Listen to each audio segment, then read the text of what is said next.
Alright, today we got my most recent pickups from the London card show, the one that happened on the 2nd November 2025. I'm not sure if this is going to be my first video or my second video after the more analysis video that I do have planned coming out. I think more of the videos you'll see on the channel will be, I guess, more like card analysis and kind of merging finance and then trading cards together. But this video is just going to be a quick, fun video on the pickups that I made. So yeah, I guess let's get straight into them. So the first pickup was this Voltorb, first edition Pokemon base set. And I guess the logical reasoning behind this is I feel like anytime you can pick up a first edition base set Pokemon card, you always do it. And Voltorb's actually my PC, or one of my favourite Pokemons growing up as a kid. So for me, this was a no-brainer. I think I managed to get 10% off sticker price, or about, around £55. So it wasn't too bad. And yeah, I think it's more just a really good long-term hold. And again, for the price, it's kind of a no-brainer. The next card I have is again another first edition, this time Pokemon Neo Genesis. Not a great grade, it's only a PSA 7, but then again I got it for £17. I think here in the UK it costs about £20 just to grade a card. So literally just for the grading of a PSA slab, you're spending £20. So in that sense, you're basically getting the card for free. I guess if you like kind of work it out from like an intrinsic value perspective. So yeah, picking this up for £17 for me, again, kind of a no-brainer. First edition, you don't see them too often. And yeah, like I say, it's in relatively decent condition. Don't know if you can pick it up, but nothing too crazy with it. Could be a potential regrade as well. I mean, the top is a bit rough, to be fair. Might need to get a better camera eventually, but yeah, overall really nice condition. £17 again. I feel like you can't go wrong with some I don't know if you can call it vintage because it's still not that old Pokemon, but at least pre-modern cards. Another first edition, this time Pokemon Rocket. I'd say Pokemon Rocket's probably my favorite Pokemon set, just because I like the designs and stuff coming out of it. And then next we have a Dialga. So for me personally, I guess I joined or started playing Pokemon in Gen 3. So that would be like the Hoenn region, so the gen just before this. But I also did play Pokemon Diamond and Pearl. And so quite nostalgic for me. As you can see, this one is Pacific 2008. I actually will be making a video eventually, specifically on a Diamond and Pearl. Kind of like, I guess, between like 2006 to like 2014, 15, around that around those years. So around that like 10-year, I like to call it like the lost decade in Pokemon TCG, where I believe the print runs were like super low, and just because there wasn't very much demand. But then when you look at long term now from an investment perspective, a lot of people are still playing the video games, so a lot of people are still familiar, obviously, with your Dialgas, Palkias, which we'll get onto in a minute. So there's still high demand and nostalgia for it, but the actual print run on these cards are super low. So as you can see here, this is a PSA 9, so respectable grade, and a population of 13, and for only £40. It's just, for me, again, I think picking up cards from this era is basically a no-brainer. A nice reverse foil as well. So yeah, that's another pickup. Last few of the Pokemon then. So this is just the base set, unlimited, PSA 9, £35. Nothing more much to say on it other than that. I don't know if this is the band design, if I can get it. I don't know if it's the band design, but these usually sell for like 60, 70 on eBay anyway. So doubt I'd flip it straight away, but yeah, really good value. And again, PSA 9 for base limited isn't for £30. Again, you can't really complain. But you can kind of see I've basically, for modern at the moment, but due to the market and how it's reacting, I pretty much avoided anything modern. Anything I'd say like definitely post 2020, and I guess pretty much anything post 2016, I'm gonna try not, I guess kind of avoid and just not get caught up too much in the hype. The print runs are insane. I've like kind of, again, there will be some videos coming out on this where I've done a few analysis, and yeah, the print runs on some of these like sets are just like insane. The quality in terms of the conditioning is very, very high, obviously, because again, people nowadays, rip packs and then go straight into the top loader and sleeves, and then get sent off to grading. And so you see, like I've seen a few, some of the chase hits nowadays where they have like 100,000 graded cards, and I think it's like the Pikachu with grey felt hat or something, has something insane like, I don't know if it's like 30,000 or 70,000 like PSA 10s, and I guess that rarity or collectability is just gone. Whereas for something like this specifically, especially this Nido Queen from the Topps Chrome, PSA 9, £25. I mean, one, like the population on this is going to be significantly lower, so it's much more collectible. It actually has a story behind it. You know, Topps Chrome, which is like, I guess Topps, which is now owned by Fanatics, which we'll get onto in the sports pile. But they're like, I guess it's like one of their flagship high-end sets or products they make. And then to have it with a Pokemon collaboration, again, £25, like, just, yeah. When you see some of the prices at the card show for some of the modern stuff, and then you see something like this, it's, yeah, I just struggle to not see any value. I struggle to see how you can't see value in it. And then finally, we have the Palkia. Again, you can see here, population 6. There's only 6 and a 9 grade. Super nice classic design. Obviously, I do like a full art as much as anybody, but I also really like the classic design where it's just, you know, the Pokemon here and then the text and stuff. So, and obviously with the reverse foil, you can't go wrong as well. So it's obviously has that shiny, nice aspect as well. I will say the I'd say from like, yeah, again, 2005 to like 2011, 2012, the actual Pokemon designs weren't great. So you can kind of see it's a bit like CGI. So that is something that it has going against it. But again, it's still quite nostalgic, and overall it's still a Pokemon card, right? So it's still gonna look really nice. And again, this is a PSA 9, £30. Obviously no first edition or anything like that, but super low pop run, so can't go wrong. But yeah, that's all the Pokemon stuff. So as you can see, all super, not I say super cheap, but like everything relatively under. I think the most expensive one was the Voltorb, £55. And then everything else is, yeah, just pretty much under £50, to be honest.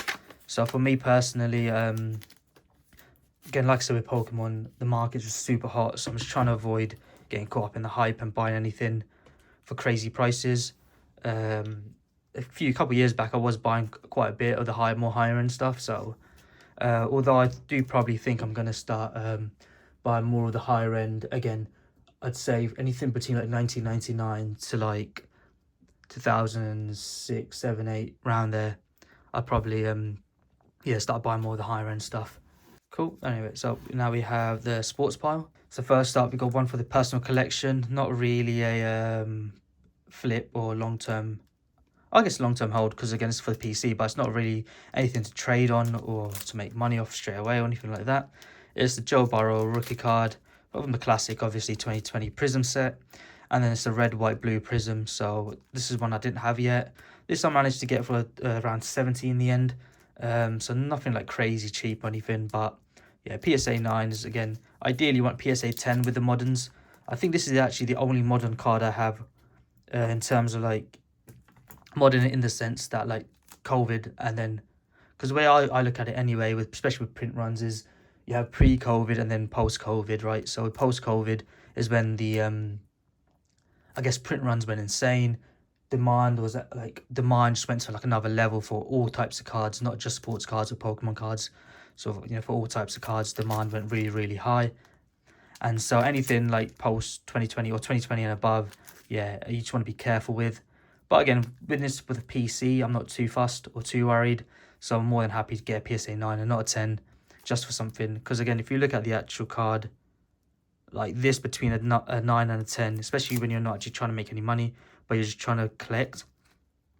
I think personally, anyway, for collectors, I'd prefer like 8s and 9s over 10s, because you're paying such a high premium for a barely noticeable difference. It just doesn't really make any sense to me. Obviously, if you are investing, then yeah, you want a 10 just because the rest of the market kind of falls for that, I guess, for Gazy, of someone else giving it a 10 over a 9. But yeah, that's the first card. Got something really cool here. So this is a 98-99 Panini Superfoot for Zinedine Zidane. So obviously Zidane's a classic. Managed to get it for 40 in the end. In a PSA, I mean SGC 8 grade. I don't mind getting SGC for, again, either pre-modern or vintage. So I class this, I guess, as pre-modern. Wouldn't really say it's vintage. But yeah, in terms of pre-modern cards, so anything like, I say at least before like the early 2000s. But if you kind of zoom in, you can see it's French football. So it's from Panini France. They do the foot thing, so I'm pretty sure you might be familiar with the Panini Foot series, but this is called Superfoot, which again I'm not actually too familiar with myself, but when I saw it, it looked really nice. You can kind of see, again zoom in, just a really cool like sticker cut design. Obviously a mid-year, so it's nothing crazy, but yeah, again a nice long-term hold that I don't think you can go wrong with. Let's put that there we are. Next up I had a double pickup, so I got both of these for £40 in the end, and it's Xavi, so I got another Xavi actually, you'll see, but I think Xavi's market is super cheap at the moment, and he, unlike Iniesta, has much more upside because he's much more into the management side of football, so him potentially getting another big call up for a managerial role is highly likely in the future, whereas Iniesta's kind of, I guess, kind of gone more into the background. Although, again, both are absolutely fantastic. You know, some of the best midfielders I've ever watched anyway. So this one is a bit of a weird one, actually. So it's a Panini 2005-2006 Mega Cracks, I believe. Yeah, La Liga Mega Cracks. PSA 8, so nothing crazy. But again, with these kind of cards, anything like 8 and above is fine, in my opinion, because like no one's just going to randomly just open like boxes of these things and start hitting 8s and 9s. And if he does ever go, I mean, he was at one point like rumoured to Manchester United, which would be incredible for this pickup. But yeah, I'm pretty sure he'll have another high, I guess, a very noteworthy managerial appointment coming up eventually. You know, he did relatively well at Barca. This one is a set that I'm actually collecting. So it's the Panini Barca Campeón. Obviously, it has the iconic Messi. And because of that, I just feel like this set is severely undervalued for the rest of the cards. The Messi will continue to break records as the hobby grows, and over the years, it's obviously not going to be going anywhere anytime soon. And that inherently will just, you know, make, I guess, the 2004-2005, you know, Campeon set very, very desirable and always, I guess, on topic. So for me, picking up, again, other legends of the game for, you know, £20, again, I've got this for,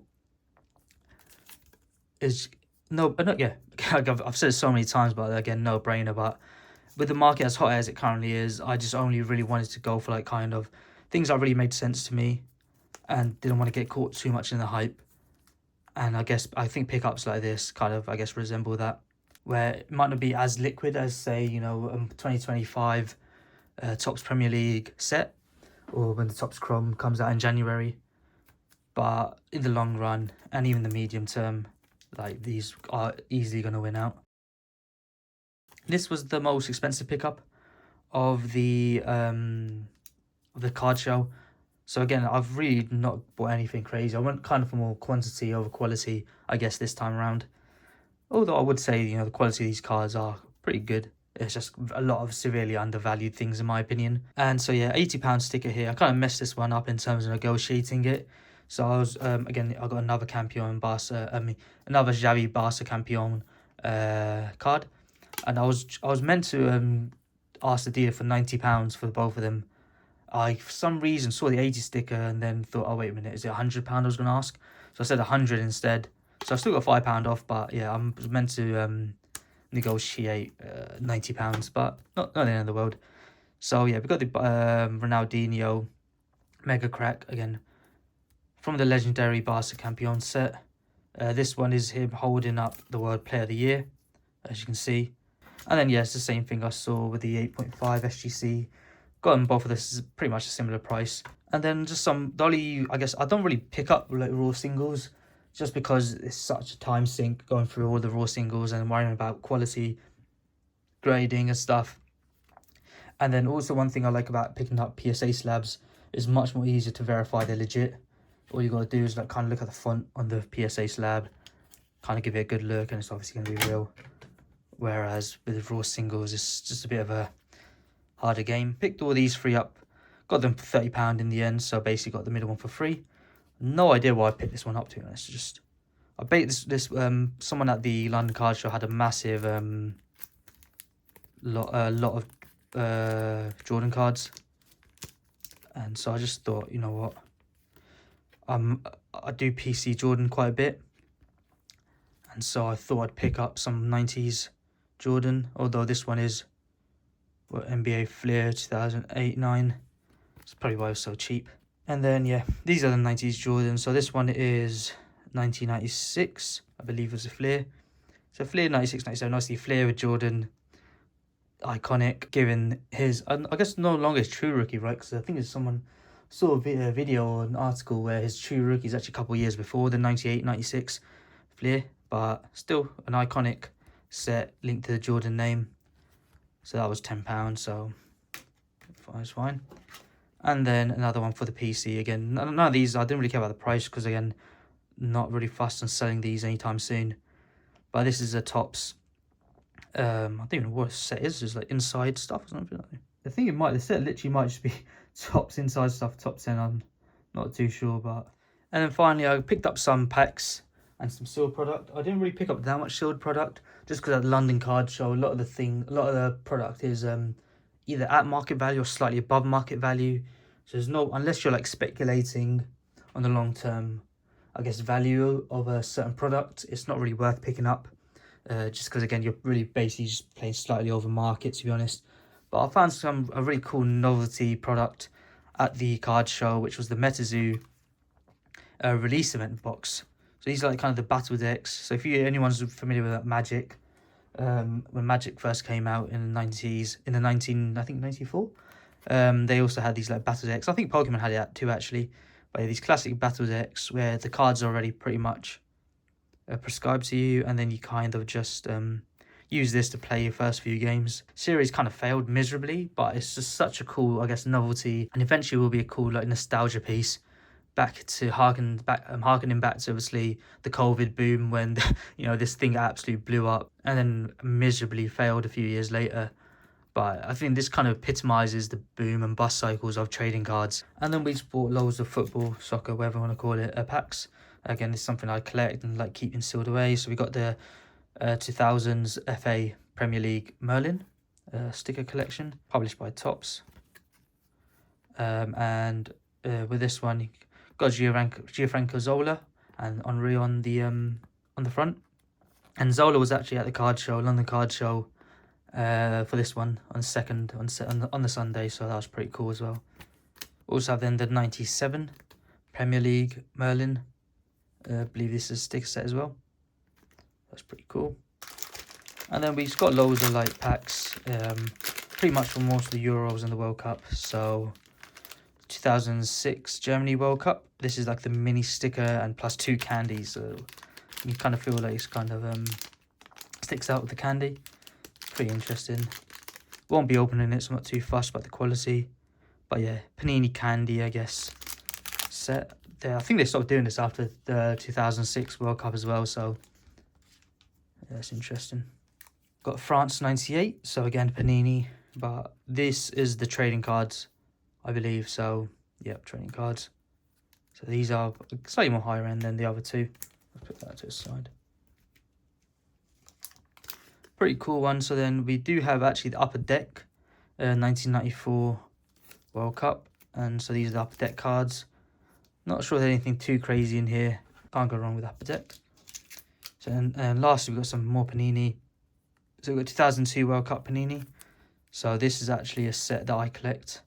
I can show you some of the cards I have actually for it. So for instance, I've got this Ronaldo 2002, so that's what you'll find in here. And finally, we have a kind of a weird one. So the Euros 2008 for Panini trading cards. I say weird one, obviously, you got CR7 in here. And a couple really other good big players. Obviously, with CR7, it won't be his first year or anything. I believe his first Euros was 2004 Euros in, was it in Portugal? Definitely know they lost to Greece, but I think it was in Portugal. But yeah, so that's a nice little pack as well. But yeah, I think that was everything I picked up at the London Card Show then. As you can see, nothing crazy in terms of value, but more just wanted to get quite a bit of more quantity in terms of slabs, and just more buy things that I feel like are safe, and just makes sense long term, especially with the market as hot as it currently is as the recording of this. I was going to buy one of the Ronaldo 2003 Upper Decks, and then the SB Authentic from 2004. But on the price of some of those things is just crazy. I guess I could look back and maybe might look. Yeah, I guess you can kind of always look back and then the price could keep going up and then you kind of get burnt. But for me personally, it just didn't make sense with the buying so much and so high at the current market prices. So I still picked up quite a lot, but yeah, I was just trying to be a bit more smart about it. As always, obviously, quick plugs. So these are what I send when I sell something on eBay, but you can check my Instagram, Twitter, and obviously the YouTube you're watching this on. But yeah, I'll leave it there, and until next time.